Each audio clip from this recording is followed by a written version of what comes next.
हनुमान जी का जुगाड़। एक गरीब ब्राह्मण था, उसको अपनी कन्या का विवाह करना था। उसने विचार किया कि कथा करने से कुछ पैसा आ जाएगा तो काम चल जाएगा। ऐसा विचार करके उसने भगवान राम के एक मंदिर में बैठकर कथा आरंभ की। उसका भाव था कि कोई श्रोता आए चाहे न आए, पर भगवान तो मेरी कथा सुनेंगे। पंडित जी ने कथा आरंभ की। थोड़े ही देर में श्रोता आने लगे और नाम मात्र छड़ावा चढ़ा। पंडित जी ने उसी में संतोष किया और रोजाना मंदिर में जाकर कथा करने लगे। एक बहुत कंजूस सेठ मंदिर में आया। भगवान को प्रणाम करके जब वह मंदिर की परिक्रमा कर रहा था, तब भीतर से कुछ आवाज आ रही थी। ऐसा लगा कि दो व्यक्ति आपस में बातें कर रहे हैं। सेठ ने कान लगाकर सुना। भगवान राम हनुमान जी से कह रहे थे कि इस गरीब ब्राह्मण के लिए 100 रुपए का इंतजाम कर देना, जिससे कन्यादान का कार्य ठीक से हो जाए।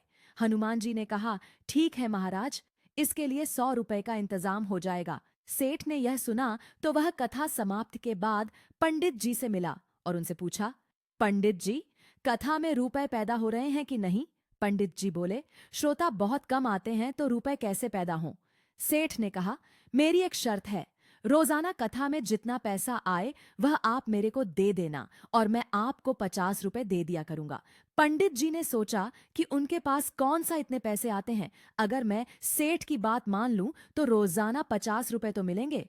पंडित जी ने सेठ की बात मान ली। इधर सेठ ने सोच रखा था कि भगवान की आज्ञा का पालन करने हेतु हनुमान जी 100 रुपए पंडित जी को जरूर देंगे। मुझे सीधे सीधे 50 रुपए का फायदा हो रहा है।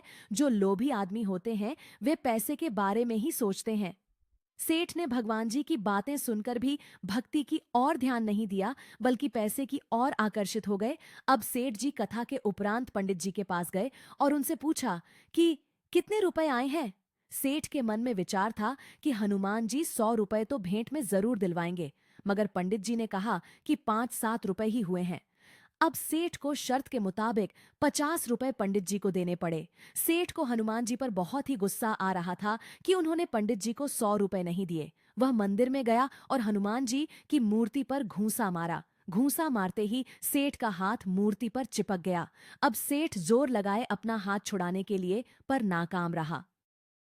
हाथ हनुमान जी की पकड़ में ही रहा। हनुमान जी किसी को पकड़ लें तो वह कैसे छूट सकता है? सेठ को फिर आवाज सुनाई दी। उसने ध्यान से सुना। भगवान हनुमान जी से पूछ रहे थे कि तुमने ब्राह्मण को 100 रुपए दिलाए कि नहीं। हनुमान जी ने कहा, महाराज, 50 रुपए तो दिला दिए हैं, बाकी 50 रुपयों के लिए सेठ को पकड़ रखा है। वह 50 रुपए दे देगा तो छोड़ देंगे। सेठ ने सुना तो विचार किया कि मंदिर में लोग आकर मेरे को देखेंगे तो बड़ी बेइज्जती होगी। वह चिल्लाकर बोला, हनुमान जी महाराज, मेरे को छोड़ दो, मैं 50 रुपए दे दूंगा। हनुमान जी ने सेठ को छोड़ दिया। सेठ ने जाकर पंडित जी को 50 रुपए दे दिए।